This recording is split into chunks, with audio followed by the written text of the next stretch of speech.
नमस्ते छात्रों, मैं हूं श्री गायकवाड़ आर्यल। ज्ञान समृद्धि से चैनल पर आपका हार्दिक स्वागत। छात्रों, आज हम कक्षा 10वीं का पाठ 9वां रीढ़ की हड्डी इसका स्वाध्याय देखते हैं। छात्रों, इस वीडियो को बार बार देखिए, अपने दोस्तों को शेयर करें। और हाँ, अगर आप पहली बार मेरे इस वीडियो को देख रहे हो तो मेरा यूट्यूब चैनल ज्ञान समृद्धि इसे अवश्य सब्सक्राइब करें।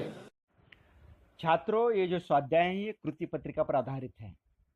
तो परिच्छेद क्रमांक पहला कहां से शुरू होता है? देखिए, पाठ्य पुस्तक पृष्ठ क्रमांक 35 और 36 पर है। तो आप छात्रों सबसे पहले किताब निकालिए, हिंदी की मतलब पुस्तक निकालिए, टेक्स्ट बुक, और पन्ना नंबर 35 निकालिए। वहां देखिए, राम स्वरूप कहते क्या कहते? अबे धीरे धीरे चल, यहां से शुरू होता है। तो मार्जिन रखता हूं यहां तक। छात्रों, इस परिच्छेद में कुछ शब्द आए हैं। तख्त, तख्त मतलब है लकड़ी से बनी हुई बड़ी चौकी। करीने से मतलब ढंग से, विशेष पद्धति से। मुखातिब मतलब के सामने की ओर रुख रखना। मार्जिन यहां अर्थ है अंतर। छात्रों, इस परिच्छेद पर आधारित आपको कृतियां हल करनी है। तो प्रश्न क्या होगा? निम्नलिखित परिच्छेद पढ़कर सूचनाओं के अनुसार कृतियां कीजिए। तो कौन सी कृतियां हल करनी है आपको? आकलन कृति पहली आकलन कृति है। संजाल पूर्ण कीजिए। क्या है? संजाल पूर्ण कीजिए। तो यहां दो उत्तर आपको दिए हैं, चार उत्तर आपको लिखना है।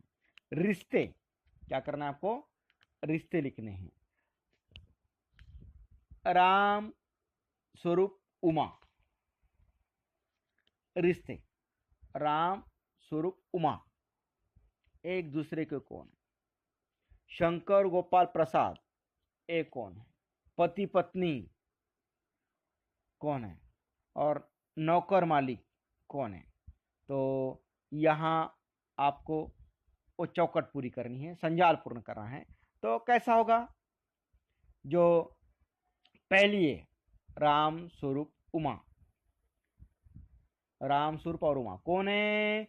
पिता पुत्र हैं। आपको सबसे पहले ऊपर लिखना है पिता पुत्र हैं। पति पत्नी कौन है? राम स्वरूप और प्रेमा। शंकर गोपाल और प्रसाद, शंकर और गोपाल प्रसाद कौन है? पिता पुत्र। नौकर मालिक, रिश्ते के नीचे वाली ओर क्या लिखना है? नौकर मालिक कौन है? रत्न और राम स्वरूप। तो उत्तर कैसा होगा छात्रों? आप देखिए, ऐसा आना चाहिए उत्तर। राम स्वरूप उमा कौन है? पिता पुत्र। राम स्वरूप प्रेमा क्या है? पति पत्नी। शंकर और गोपाल प्रसाद पिता पुत्र। रतन और राम स्वरूप नौकर मालिक। यह हो गया आपका संजाल पूर्ण। प्रश्न दूसरा है छात्रों, शास्त्रीय संगीत में प्रयुक्त वाद्यों के नाम। शास्त्रीय संगीत में जो प्रयुक्त जो नाम है वो कौन से? तो उसके पहले और एक प्रश्न आपको यहां दिया है। दूसरा प्रश्न ये होगा, पहला आकृति पूर्ण कीजिए। व्यावसायिक शिक्षा के नाम यहां पर जो आए वो कौन से हैं? व्यावसायिक शिक्षा के नाम, पहला है वकील और दूसरा है मेडिकल। कौन से आए हैं छात्रों? व्यावसायिक शिक्षा के नाम वकील और दूसरा मेडिकल। छात्रों, अगला प्रश्न है क्रमांक 2 का, वो है शास्त्रीय संगीत में प्रयुक्त वाद्यों के नाम। कौन से वो नाम जरा देखिए। एक है हारमोनियम और दूसरा है सितार। छात्रों, कृति क्रमांक दूसरी आकलन कृति, क्या लिखा उसमें? क्या करना है आपको? कारण लिखिए। क्या लिखना है? कारण लिखिए। पहला प्रश्न है, उमा मेहमानों के सामने जरा करीने से आए। क्या कारण लिखना है? क्यों? क्योंकि गोपाल प्रसाद खूबसूरत बहू चाहते थे ना, इसलिए। तो आपको उत्तर कैसा लिखना है छात्रों? ऐसा, गोपाल प्रसाद खूबसूरत बहू चाहते थे। दूसरा प्रश्न, दूसरा कारण लिखना है। कौन सा? देखिए, राम स्वरूप ने हारमोनियम उठाकर लाने को कहा। राम स्वरूप ने हारमोनियम उठाकर लाने के लिए कहा नौकर से। तो क्यों कहा? क्या कारण है? तो अर्थात कारण है राम स्वरूप। गोपाल प्रसाद और शंकर को दिखाना चाहते, राम स्वरूप गोपाल प्रसाद और शंकर को दिखाना चाहते थे कि उनकी लड़की हारमोनियम बजाना जानती हैं। अब अगला प्रश्न है, यह वाक्य किसने किससे कहे? ये लिखिए। पहला वाक्य है, अबे धीरे धीरे चल। अर्थात ये वाक्य मालिक राम स्वरूप ने नौकर रतन से कहा है। तो आपको उत्तर भी वैसा ही लिखना है। कैसा? अबे धीरे धीरे चल। इसका उत्तर क्या लिखा आगे? ये आप निचली पंक्ति में, अगली पंक्ति में लिख सकते हैं, राम स्वरूप ने रतन से कहा है, बस इतना लिखना है। दूसरा वाक्य है छात्रों, कौन सा है? बिछा दे साहब। ये वाक्य किसने किससे कहा? नौकर रतन ने मालिक राम स्वरूप से कहा है। तो आप इतना भी लिख सकते हैं, कौन सा? बिछा दे साहब, रतन ने राम स्वरूप से कहा। अगला वाक्य है कौन सा? 3 नंबर का वाक्य है, देखिए। लेकिन वो तुम्हारी लाडली बेटी उमा तो मुंह फुलाए पड़ी है। किसने किससे कहा? अर्थात किसने कहा? प्रेमा, राम स्वरूप की जो पत्नी है, उन्होंने किससे कहा? अपने पति राम स्वरूप से, मतलब प्रेमा ने राम स्वरूप से कहा। ठीक है। चौथा वाक्य छात्रों, अरे हाँ देखो, उमा से कह देना कि जरा करीने से आए। अपने पत्नी से कहा। किसने कहा? राम स्वरूप ने। पत्नी का नाम क्या है? प्रेमा। तो आपको लिखना क्या है? यहाँ उत्तर कैसा लिखोगे आप? अरे हाँ देखो, उमा से कह देना कि जरा करीने से आए। मतलब ये वाक्य किसने लिखा है? राम स्वरूप ने अपनी पत्नी प्रेमा से कहा। इतना लिखना है। छात्र कृति क्रमांक 3 शब्द संपदा। निम्नलिखित शब्दों का वचन बदलकर लिखिए। अगर एक वचन का शब्द है तो आपको बहुवचन करना है, बहुवचन है तो एक वचन करना है। तो कैसा होगा उत्तर इसका? बेटी। बेटी ये जो शब्द हैं ये एक वचन है, आपको बहुवचन करना है तो होगा बेटियां। क्या होगा? बेटियां। उसी तरह से आप देखिए यहां पर, तकलीफ एक वचन हो गया, तो आपको अनेक वचन करना, बहुवचन करना है, तकलीफे। रास्ता एक वचन है, आपको रास्ते बहुवचन करना है। छुट्टी एक वचन है, आपको बहुवचन करना है, छुट्टियां। अगला प्रश्न है, निम्नलिखित शब्दों के लिंक पहचान कर लिखिए। छात्रों, पहला शब्द है पसीना, दूसरा है अक्ल, मजबूरी, सितार। छात्रों, अगर नर मादा के बारे में शब्द पूछेंगे तो आप आसानी पहचान सकते हैं, आसानी से। लेकिन नर मादा को छोड़कर अगर दूसरे अन्य शब्द पूछे जाएं तो पहचाना थोड़ा मुश्किल है। तब कैसा करना है, कैसा पहचानोगे? तो आपको उस शब्द को वाक्यों में डालकर, 2-3 वाक्यों में मन ही मन में डालना है। अगर वाक्य की क्रिया आकारांत आती है तो पुल्लिंग है, इकारांत आती है तो स्त्रीलिंग है। ठीक है। पसीना, तो हम इसे वाक्य में डालेंगे, मेरा बहुत पसीना बही। बही ऐसा होता है? नहीं, मेरा बहुत पसीना बहा ऐसा होता है ना। इसलिए पसीना शब्द क्या है? बहा। बहा मतलब बह जाना, है नहीं? मेरा बहुत पसीना निकला, आज बहुत पसीना निकला। निकला आ, निकलना ये क्रिया है और उसका अंतिम जो है वो आकारांत है, निकला। अगर निकली होता तो स्त्रीलिंग होता, लेकिन निकला, इसलिए पुल्लिंग शब्द क्या है? पसीना, ये पुल्लिंग शब्द है। दूसरा शब्द है अक्ल। कौन सा है? अक्ल। अब उसे अक्ल कम है, उसे अक्ल नहीं है, उसे अक्ल थोड़ी है, थोड़ी है। जहां अक्ल बांट रहे थे, अक्ल को बांट रहे थे, तब तो कहाँ गया था? अक्ल बांट रहे थे तब कहाँ गया था? ऐसा वाक्य है। अक्ल जो शब्द है ना, अक्ल बड़ी है, अक्ल छोटी है, उसे अक्ल नहीं है, नहीं ऐसा होना। आकारांत रहा तो पुल्लिंग, इकारांत रहा तो क्या होगा? अक्ल छोटी है, अक्ल उससे कम है। छोटी का मतलब क्या होता है? इकारांत, मतलब क्या हो गया? वो स्त्रीलिंग। अगला शब्द है मजबूरी। उसकी मजबूरी है, उसकी, उसकी। अगर नाम सर्वनाम मतलब संज्ञा और सर्वनाम को आकारांत उकारांत आया, आकारांत रहा तो पुल्लिंग, इकारांत रहा तो स्त्रीलिंग। इसलिए उसकी मजबूरी है, उसकी उसकी की इकारांत है, इसलिए उसकी ये शब्द क्या है, मजबूरी शब्द क्या है, स्त्रीलिंग है। उस तरह से सितार, सितार उठा ला, सितार उठाकर ला, ला उठाकर, सितार सितार बजा, सितार बजी ऐसा नहीं होता है, सितार बजाया, सितार उठाया, सितार उठाई नहीं होता, उठाया उठाई, उठाया ऐसा हो जाता है तो पुल्लिंग, और उठाई होता है तो स्त्रीलिंग। तो सितार उठाया ये वाक्य सही है, सितार बजाया ये वाक्य सही है, इसलिए सितार शब्द क्या है, पुल्लिंग है। छात्रों अगला प्रश्न है, आपको लिखने पसीना पुल्लिंग, अक्ल स्त्रीलिंग, मजबूरी स्त्रीलिंग, सितार पुल्लिंग। अगला प्रश्न छात्रों क्या है, परिच्छेद में प्रयुक्त शब्द युग्म पूर्ण कीजिए। पढ़े, सभा, ठीक, धीरे। तो शब्द युग्म किसे कहते हैं, धीरे धीरे। बीच में क्या आता है, संयोग चिन्ह, जैसे एक दो, एक दो के बीच में क्या आता है, संयोग चिन्ह। 10-11 संयोग चिन्ह। उस तरह से कैसा शब्द होगा, देखिए पढ़े लिखे, ये उत्तर है उसका, देखिए पढ़े लिखे दोनों के बीच में संयोग चिन्ह है। सभा सोसाइटी संयोग चिन्ह है दोनों के बीच में।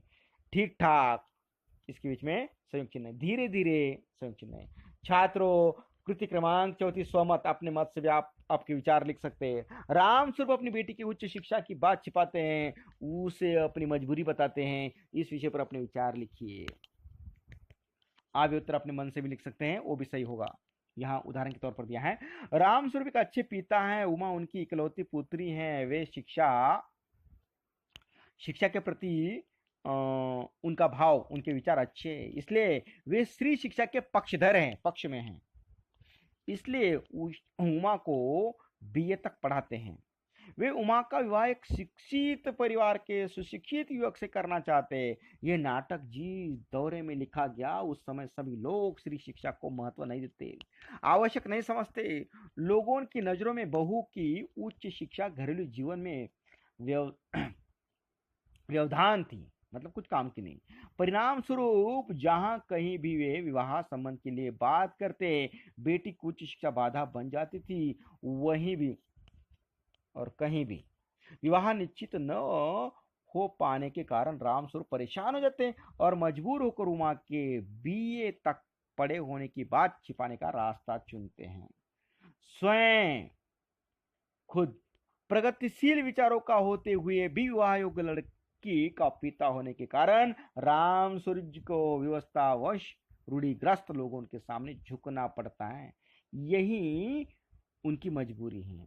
छात्रों परिचित क्रमांक दूसरा, निम्नलिखित परिचित पढ़कर सूचनाओं के अनुसार कृतियां कीजिए। परिचित कहां से शुरू होता है, कौन से पन्ने पर जरा देखिए किताब में, गोपाल प्रसाद कहते हैं, गोपाल प्रसाद। अच्छा तो साहब यहां से शुरू होता है परिचित, पान भिजवा देना यहां तक। कहां है परिचित, पाठ्य पुस्तक पृष्ठ क्रमांक 36 और 37 पर होता है, वहां पर है, देखिए किताब में। कठिन शब्दार्थ, तस्तरी मतलब छोटी थाली, बैकबोन रीढ़ की हड्डी, हंकारना गला साफ करना, तकल्लुफ मतलब शिष्टाचार औपचारिकता, तशरीफ लाना मतलब विराजना आसनस्थ होना, निहायत अत्यधिक, जायजा मतलब जन्म पत्र कुंडली। छात्रों इस परिचय पर आधारित कृति क्रमांक पहली क्या है, प्रश्न पर निम्नलिखित परिच्छेद पढ़कर सूचनाओं के अनुसार कृतियां कीजिए। क्या है कृति, आकृति पूर्ण कीजिए। गोपाल प्रसाद की दृष्टि में बहू ऐसी हो, कैसी होनी चाहिए बहू उनको, बहू खूबसूरत हो, सिलाई पुराई जानती हो, अधिक पढ़ी लिखी न हो, चश्मा न पहनती हो, बस ऐसे होना। उत्तर कैसा होगा छात्रों, ऐसा आपको ऐसा लिखना है, खूबसूरत हो, सिलाई पुराई जानती हो और अधिक पढ़ी लिखी न हो, चश्मा न पहनती हो, ऐसी हो। छात्रों अगला प्रश्न, सही विकल्प चुनकर वाक्य फिर से लिखिए। आपको यहाँ 3 विकल्प दिए, विकल्प का मतलब पर्याय। पहला वाक्य, अच्छा तो साहब फिर रिक्त स्थान डैश डैश डैश की बात हो जाए, किसकी, क्या लिखना है डैश डैश पर रिक्त स्थान पर, काम की, शादी की, बिजनेस की, अर्थात कौन सी, बिजनेस की बात, कौन सी, बिजनेस की बात। तो क्या लिखा लिखा जाएगा, अच्छा तो साहब फिर बिजनेस की बातचीत हो जाए। ठीक है, दूसरा वाक्य, जरा डैश डैश डैश मतलब रिक्त स्थान, तो कर लीजिए नाश्ता, आराम, भोजन क्या, अर्थात नाश्ता, आराम से रुक कहते हैं जरा तो नाश्ता तो कर लीजिए, जरा नाश्ता। ये जो रिक्त स्थान आप पूरा करोगे ना, उसके नीचे अधोरेखांकित करना जरूरी है। तीसरा वाक्य छात्रों,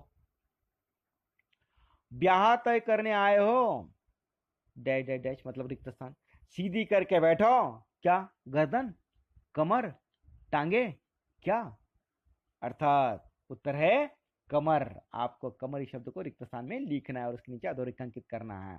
उत्तर कैसा होगा, कमर। ठीक है, अंतिम वाक्य, वाकई आजकल रिक्त स्थान का सवाल भी बेढब हो गया है। किसका, खूबसूरती, महंगाई, टैक्स, तीनों में से एक शब्द चुनना है, परिचय में ढूंढिए है उत्तर उसका। तो अर्थात क्या है, खूबसूरती। वाकई आजकल खूबसूरती का सवाल भी बेढब हो गया है। छात्रों, खाली उत्तर का शब्द नहीं लिखना है, ये वाक्य पूरा लिखना है।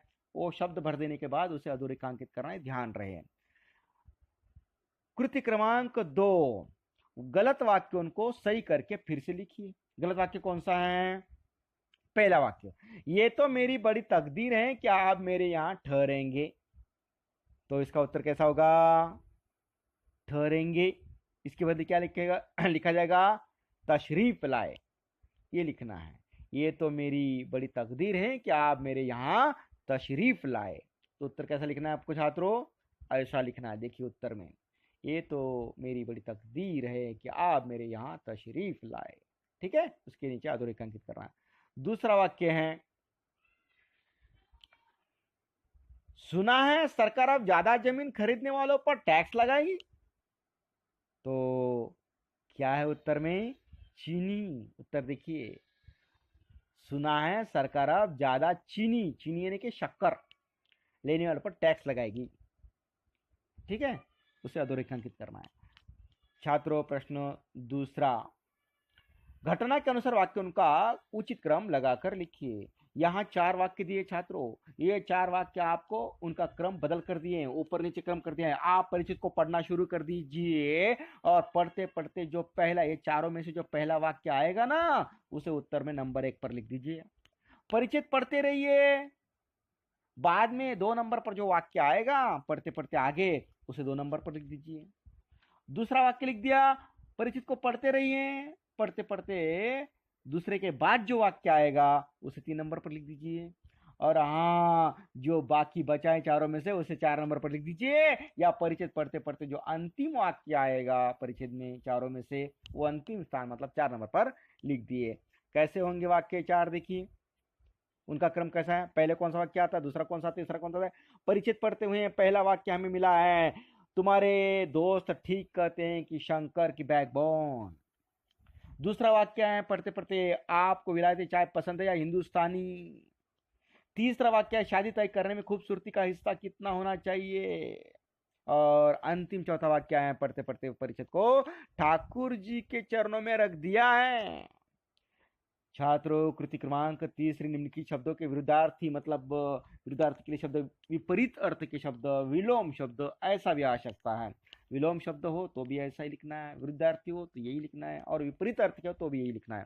छात्रों, दोस्त, दोस्त के लिए कौन सा शब्द होगा, अर्थात दुश्मनी। कौन सा होगा, देखिए दोस्त के लिए दुश्मनी।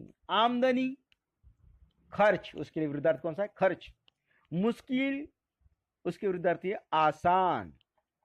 चौथा है खूबसूरती, खूबसूरती के लिए बदसूरती। छात्रों, अगला प्रश्न है, निम्नलिखित शब्दों के समानार्थी शब्द लिखिए। समानार्थी शब्द लिखना है। नाश्ता, नाश्ता के लिए शब्द कौन सा आता है, जलपान करना, जलपान का मतलब है नाश्ता। ख्याल, ख्याल के लिए शब्द है विचार। ब्याह, ब्याह के लिए शादी शब्द है, शादी, विवाह, विवाह भी चलता है शादी भी चलता है, लेकिन ज्यादातर हमें परिच्छेद में से शब्द लेना है। जरूरी, आवश्यक। छात्रों, प्रश्न क्रमांक 3 परिच्छेद में प्रयुक्त उर्दू शब्द ढूंढ कर लिखिए। कुछ उर्दू शब्द आए, कौन कौन से? पहला शब्द है तकल्लुफ, दूसरा है तकदीर, तीसरा शब्द है तशरीफ, चौथा है खूबसूरती। छात्रों, सोमत, गोपाल प्रसाद विवाह को बिजनेस मानते, इस विषय में अपने विचार लिखिए। अब अपने विचार अपने मन से भी लिख सकते हैं, वो भी उत्तर सही होगा, लेकिन यहाँ उदाहरण के तौर पर एक उत्तर दिया है, वो देखते हैं। गोपाल प्रसाद विवाह को एक बिजनेस मानते हैं। जिस प्रकार एक व्यापारी पहले अपने लाभ हानि का विचार करता है, फिर व्यापार करता है, उसी प्रकार गोपाल प्रसाद अपने डॉक्टर पुत्र का विवाह एक संपन्न परिवार में करना चाहते हैं। किंतु समाज में विवाह एक ऐसा पवित्र बंधन माना जाता है जो दो परिवारों को सदा के लिए एक कर देता है। दोनों परिवार एक दूसरे के सुख दुख में साथी होते हैं, परंतु गोपाल प्रसाद के लिए विवाह दो परिवारों का मिलन न होकर एक प्रकार का बिजनेस है। वे चाहते हैं कि एक अच्छी हैसियत वाले परिवार की कम पढ़ी लिखी लड़की से बेटे का विवाह कराया जाए, ताकि बढ़िया सा दहेज मिले और बहू बिना किसी नाज नखरे के घर में जो काम होंगे वो कामों में हाथ बढ़ाए, मतलब घर के कामों में लगी रहे। छात्रों, परिच्छेद क्रमांक 3 कहां से शुरू होता है? देखिए, पृष्ठ क्रमांक 37 और 38 पर देखिए, कहां शुरू होता है? गोपाल प्रसाद और शंकर एक साथ कहते हैं, क्या कहते हैं? एक साथ कहते हैं चश्मा, यहां से शुरू होता है, तो 38 पान नंबर समाप्त होता है। कहां जीते थे? यहां। इस परिच्छेद में कुछ कठिन शब्दार्थ आए हैं। पहला शब्द है छवि, मतलब तेज, निखार। झेपती सी, मतलब शर्माती सी, यहां अर्थ है शर्माती सी। जिम्मे, यह अर्थ है जिम्मेदारी। छात्रों, कृति क्रमांक पहली, निम्नलिखित परिच्छेद पढ़कर सूचनाओं के अनुसार कृतियां कीजिए। तो पहला कृति का प्रश्न है आकलन कृति। कारण लिखिए। बाप बेटे चौकुटे, कब चौकुटे? जरा उत्तर देखिए। उन्होंने चश्मा के चेहरे पर सुनहरी रीम वाला चश्मा देखा और वो चौकुट है। दूसरा कारण लिखना है, कौन सा? उमा को चश्मा लगा, क्यों लगा? क्या कारण बताया पिताजी ने? उमा के पिताजी ने कौन सा कारण बताया? परिच्छेद में देखिए, पिछले महीने उमा की आग दुखने लगी थी, ये कारण बताया उमा के पिताजी ने। छात्रों, प्रश्न क्रमांक 3 है, उमा की विशेषताएं लिखिए। उमा की विशेषताएं कौन सी? तो आपको उमा की विशेषताएं लिखनी है, तो कौन सी होगी? तो देखिए, चेहरे पर छवि है, बाजा और सितार बजाती हैं, अच्छा गाती हैं और पेंटिंग और सिलाई करती हैं। कृति क्रमांक 2 वाक्य पूर्ण कीजिए। जी हां, जी हां, सितार भी और बाजा भी, सुनाओ तो उमा। वाक्य पूरा करना है, तो कैसा करोगे आप वाक्य पूरा? तो या उत्तर में लिखा है, जी हाँ, सितार भी और बाजा भी, सुनाओ तो उमा एक हाथ गीत सितार के साथ। क्या? एक हाथ गीत सितार के साथ, ये भर दिया और वाक्य पूरा हो गया। दूसरा वाक्य कौन सा है? देखिए यहां पर, सिलाई तो सारे घर की इसी के जिम्मे रहती है। आगे वाक्य पूरा करना है, उसके नीचे अधोरेखांकित करना है। कैसा होगा वाक्य? सिलाई तो सारे घर की इसी जिम्मे रहती हैं, यहां तक कि मेरी कमीजें भी।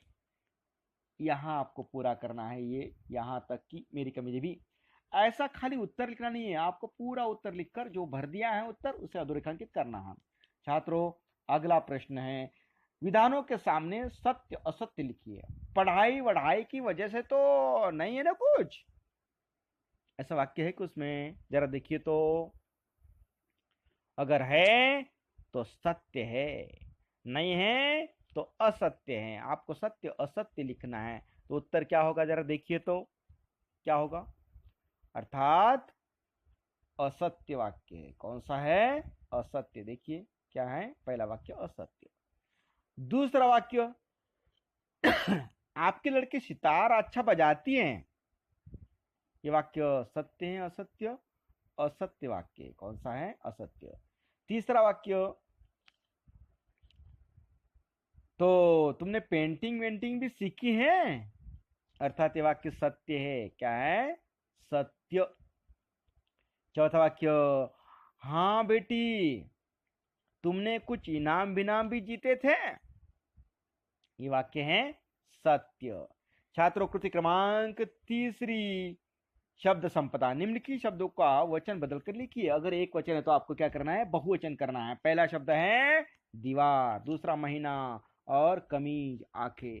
छात्रों दीवार एक वचन है, आपको बहुवचन करना है, दीवारें। महीना एक महीना है तो महीना कहते हैं, मतलब एक वचन हो गया। ज्यादा महीने तो बहुवचन, क्या होगा? महीने। कमीज एक है तो एक वचन, कमीजे बहुवचन। आंख एक वचन होगा, लेकिन यहां क्या दिया है? आंखें, तो क्या होगा? आंख। बहुवचन तो एक वचन करना है। छात्रों अगला प्रश्न है, निम्नलिखित शब्दों के लिंग पहचान कर लिखिए। पहला शब्द है चश्मा, सिलाई, तख्त, दीवार। मैंने पहले ही बता दिया था आपको, अगर लिंग पहचानना है नर मादा हो तो पहचानना आसान है। अगर नर मादा के अलग का दूसरा अगर शब्द है तो आपको उन शब्दों को क्या करना है? वाक्यों में डालकर देखना है, वाक्यों में प्रयोग कर देखना है। तो पहला है चश्मा, तो चश्मा शब्द, चश्मा लगाई ऐसा होता है, चश्मा लगाया, या आकारांत आया तो क्या होता है? पुल्लिंग। क्या होता है? पुल्लिंग। दूसरा शब्द है सिलाई, सिलाई आती है, सिलाई आती, आती आती, ती क्या है? इकारांत, इसलिए स्त्रीलिंग शब्द है। तख्त, तख्त बड़ा है, तख्त मतलब मराठी में से फळी कहते, फळी, लाकडाची फळी। तो तख्त, तख्त बड़ा है, मराठी में वो स्त्रीलिंग शब्द है, लेकिन हिंदी में बड़ा तख्त था वो पुल्लिंग शब्द है। बड़ी तख्त थी ऐसा नहीं होता है, बड़ा तख्त था, मतलब तख्त शब्द क्या हो गया हिंदी के अनुसार? पुल्लिंग शब्द। दीवार, दीवार गिर पड़ा ऐसा नहीं होता, दीवार गिर पड़ी। मैंने दीवार बनाई, मैंने दीवार बंधवाई, बनाई बंधवाई, गिर पड़ी, गिर पड़ी, क्या हो गया? इकारांत है ना, इसलिए क्या है? वो स्त्रीलिंग है। छात्रों युग्म शब्द, शब्द युग्म शब्द आपको परिचित में से ढूंढने हैं, जो दो शब्दों के बीच में संयोग चिन्ह होना चाहिए। पेंटिंग वेंटिंग क्या शब्द है? पेंटिंग वेंटिंग, दोनों के बीच में क्या है? संयोग चिन्ह। दूसरा शब्द है गाना बजाना, पढ़ाई वढ़ाई, इनाम विनाम, ये हो गए शब्द युग्म। छात्रों कृति क्रमांक चौथी, स्वमत, अपने विचार लिखने। आपका उत्तर भी सही होगा अगर आप आपके मन से भी लिखेंगे, लेकिन मुद्दा कौन सा है? प्रश्न कौन सा है? गोपाल प्रसाद बहू में गाना बजाना, सिलाई, पेंटिंग आदि गुण चाहते हैं पर पढ़ाई नहीं, क्या ये उचित है? इस विषय में अपने विचार लिखने हैं। गोपाल प्रसाद एक वकील है, उनका पुत्र डॉक्टर है, वे अपने पुत्र के लिए लड़की देखने आए हैं। वे अपनी पुत्र वधू के रूप में एक मैट्रिक पास लड़की चाहते हैं। डॉक्टर पुत्र और मैट्रिक पास पुत्र वधू कैसा विरोधाभास लगता है? पति और पत्नी गृहस्थी रूपी गाड़ी के दो पहियों की तरह होते हैं, यदि दोनों पहिए समान नहीं होंगे तो गाड़ी कैसे चल पड़ेगी? सुचारू मतलब अच्छे ढंग से कैसे चलेगी? गोपाल प्रसाद चाहते कि भावी पुत्र वधू सुंदर हो, बाजा बजाना जानती हो, उसे अच्छी तरह से गाना आता हो, वो न केवल सिलाई पेंटिंग करना जानती हो बल्कि उसमें प्रवीण भी हो, घर के सारे काम करती रहे, उसके गुणों की चर्चा करके परिवार के लोग लाभ वाह वाह कर लूटते रहे, वाहवाही लूटते रहे। गोपाल प्रसाद की सोच किसी बहू के लिए या किसी भी तरह से उचित नहीं कही जा सकती है। छात्रों परिचित क्रमांक चौथा कहां से शुरू होता है? कहाँ है? जरा देखिए, पाठ्य पुस्तक पृष्ठ क्रमांक 38 पर ऐसे शुरू होती है ये पंक्तियां। कहाँ समाप्त होती है? परिचित क्रमांक कहाँ समाप्त होता है? तो परिचित क्रमांक समाप्त होता है पन्ना नंबर मतलब पृष्ठ क्रमांक 39 पर। कहां से शुरू होता है? राम स्वरूप कहते हैं। क्या राम स्वरूप कहते हैं? जवाब दो उमा, जवाब दो, ऐसा कहते हैं ना, यहां से शुरू होता है जवाब दो, तो समाप्त क्या होता है? पन्ना नंबर पृष्ठ क्रमांक 39 पर बैकबोन, बैकबोन यह समाप्त होता है। छात्रों इस परिचित पर कुछ कठिन शब्दार्थ आए हैं, तो कौन से हैं? रूखा मतलब व्यवहार की कठोरता, ताव अहंकार युक्त रोष का आवेश, नाप तोल, नापने और तोलने की क्रिया। दगा, धोखा, फरेब, छेल आदि। छात्रों, इस परिचित पर आधारित आपको यहाँ प्रश्न पूछे गए हैं, कृतियां करने के लिए कही गई हैं।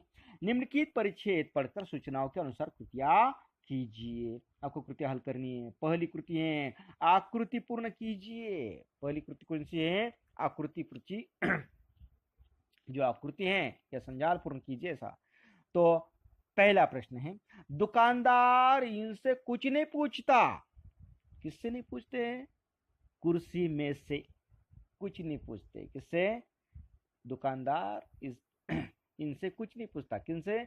कुर्सी और में से। वो बेचने के लिए कुर्सी से कहता है तुझे बेचना है, नहीं बेचना है। जो खरीदने आए वो आपको पसंद है या नहीं पूछता है क्या? नहीं पूछता। इसलिए जो लड़की है उमा, वो कहती हैं दुकानदार ने कुछ नहीं पूछता। दूसरा शब्द है, दूसरा प्रश्न है, जो आप इतनी देर से ये कर रहे हैं क्या?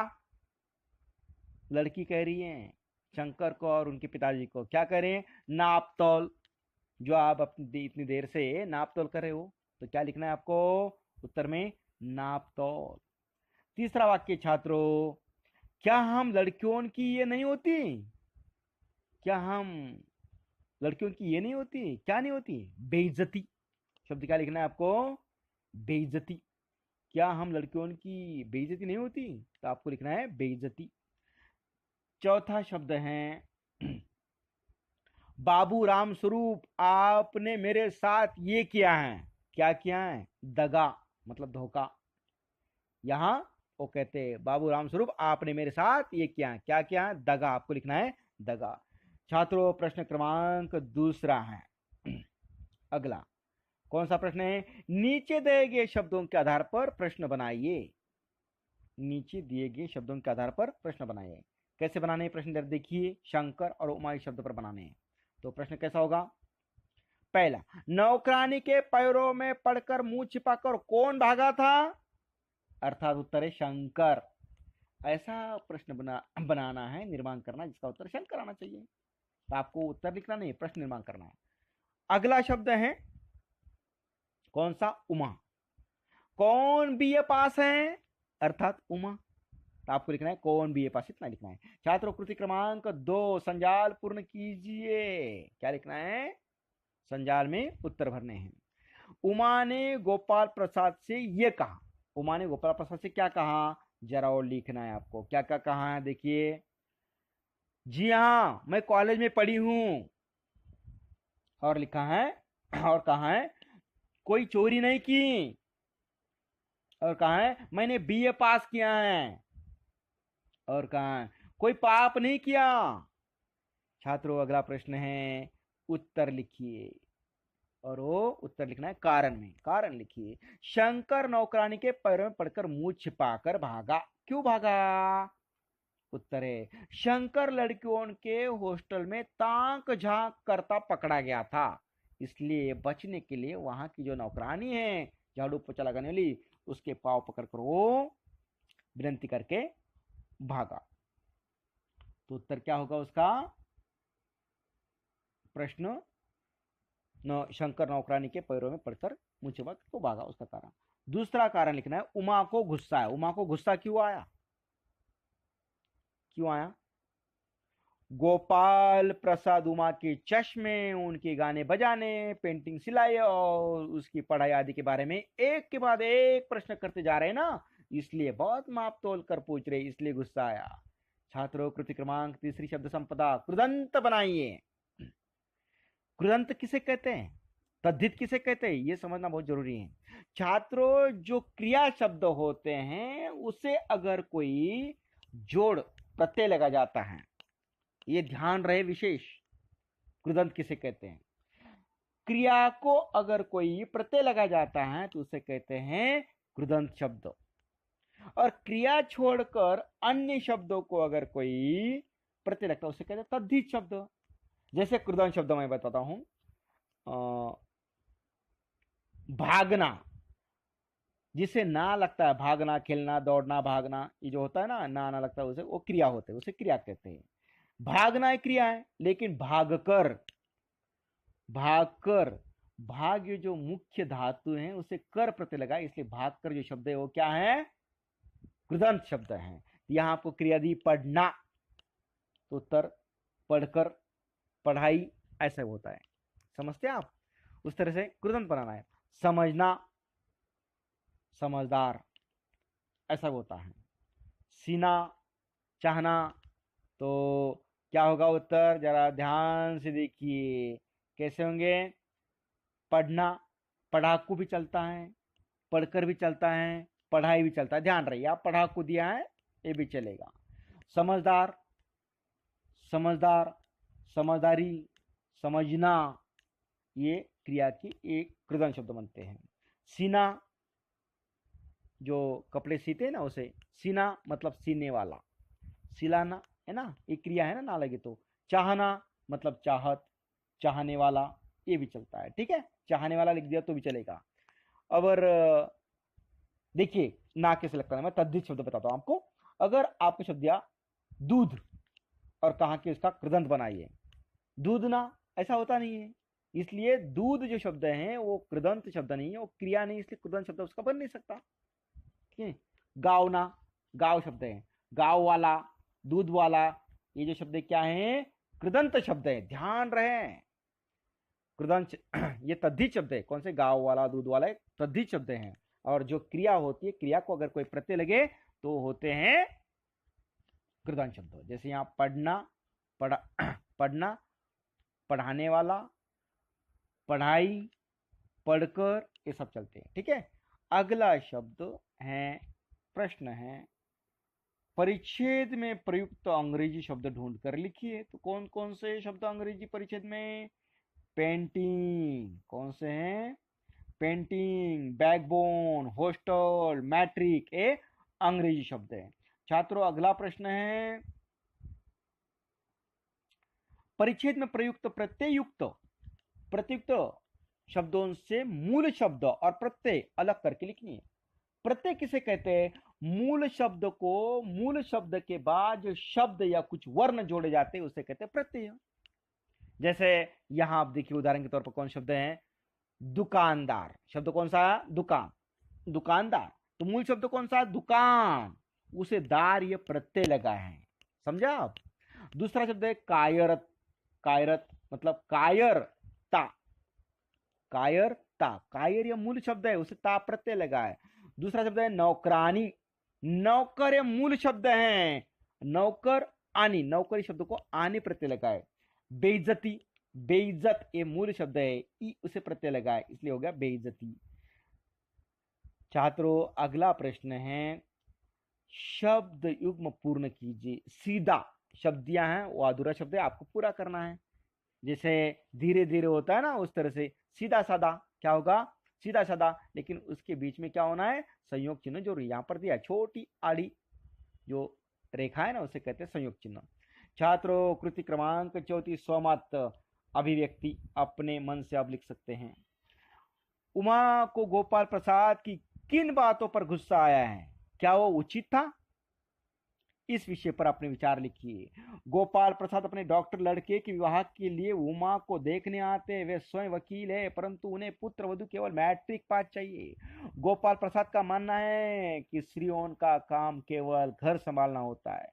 वे कभी उमा से गाने बजाने की बात कर रहे थे, कभी ये जानना चाहते कि उसे सिलाई पेंटिंग आदि करना आता है या नहीं, कुछ इनाम वगैरह भी जीते हैं या नहीं। उमा को इन सब बातों पर गुस्सा आ ही रहा था, परंतु उसे इससे भी अधिक गुस्सा उनके पुत्र को देखकर आ रहा था। वो जानती थी कि शंकर एक चरित्रहीन युवक है। वो लड़कियों के हॉस्टल के पास ताक ताक करते हुए पकड़ा गया था, ताक झाक करते हुए पकड़ा गया था और उसे बेइज्जत करके वहां से निकाला गया था। शंकर के जीवन का कोई आदर्श नहीं था। ऐसे विचारहीन चरित्रहीन व्यक्ति का उमा के जीवन में कोई स्थान नहीं था। उमा कोई भेड़ बकरी या निर्जीव वस्तु नहीं है कि लोग देख भाल कर अपनी इच्छा के अनुसार खरीद सके। विवाह में उसे भी पसंद नापसंद का अधिकार मिलना चाहिए, उसे उचित सम्मान मिलना चाहिए। छात्रों, यहाँ पर ये स्वाध्याय समाप्त होता है। इस इस स्वाध्याय को बार बार देखें। अपने दोस्तों को ये स्वाध्याय की जो लिंक है वो अपने दोस्तों को शेयर करें, इस वीडियो को लाइक करें। और हाँ, पहली बार अगर मेरी इस वीडियो को देख रहे हो तो मेरा यूट्यूब चैनल ज्ञान समृद्धि शाह, इसे अवश्य सब्सक्राइब करें। धन्यवाद।